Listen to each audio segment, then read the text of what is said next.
Hello, welcome to another Goomy HLR video. Today we're going to be reviewing the worst weather radio on the planet and a Taco Bell breakfast wrap. No, they are actually not. This is a Midland WR100 V5 and this is a Midland WR10.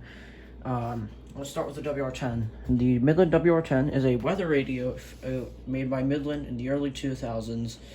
Its features include the design, which looks like the Midland logo, a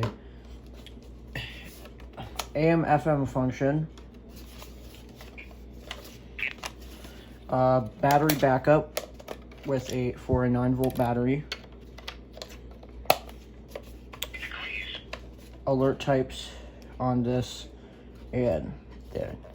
One thing I do not really like very much about this is that it does not have an LCD, unlike this, which means you can't really set time and date. Another thing, if you're gonna buy this, you better have good reception, because this thing has a really short antenna. Let me zoom out. That's the entire antenna. That's probably about a foot long, maybe a little bit more. That's because it needs, can you shut up, or there you, that's because it needs to fit into this, and this is really short. And next up is the Midland WR100 version 5. Let's just put this back. The version 5 was released in the late 2000s by Midland. It is so-called the worst weather radio in the world, because the V5s, this one doesn't have it. It still works, but they would make it noise when they would turn on because the capacitors would die in these. My brother has one working WR100, all of the others were broken V5s. These, I used to set this up. It's the exact same as a WR100 V3 I reviewed, so I'm not going to go with that. But the speaker quality is really crappy on this one, so...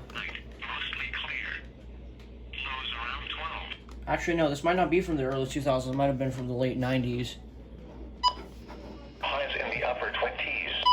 That's just a comparison. I did a skit on Discord where I threw this one in the trash, and then stabbed it. But one thing is, this WR100 was released around the same time as this. What's this? This is an iPod Nano 2nd Gen, which was released in 2006. These came out in about 2007. I don't have an original iPhone to show that, but this is the closest thing I have. The WR10, I don't use it all, I just have to keep in my collection. The WR100, I don't use it at all, just to keep in my collection, because I have all of these weather radios that work infinitely better than all of these.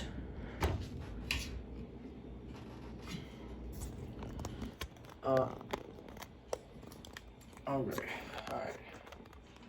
Let's fix that camera up. Now, set this up. All I need to do is plug in the AC adapter, which is right here. Choose your volume. Plug in an external antenna if you want to.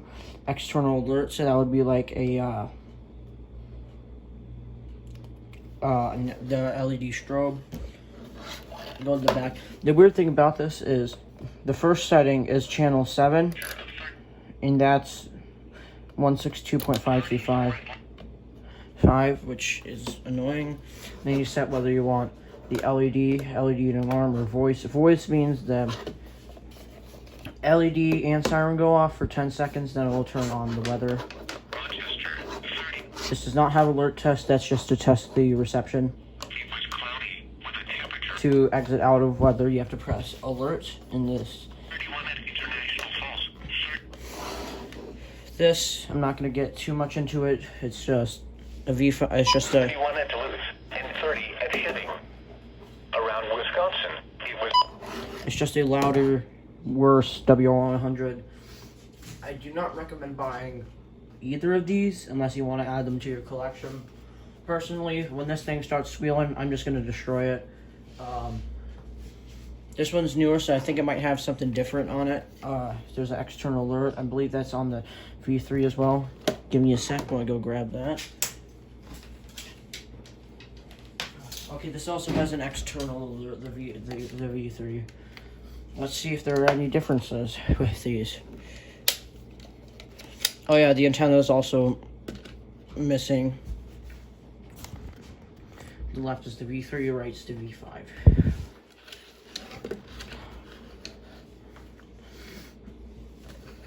This one does look a little bit better because this one doesn't have a slight yellowing on it. On the other side, there's only one feature on both of them, which is just an alert function. So that's probably gonna wrap up my my review for these two radios. Overall, do not recommend either of these. Scuba HLR signing off for probably the final weather radio reviews of Midlands for now. I might see if I can record my brother's recom, but bye-bye.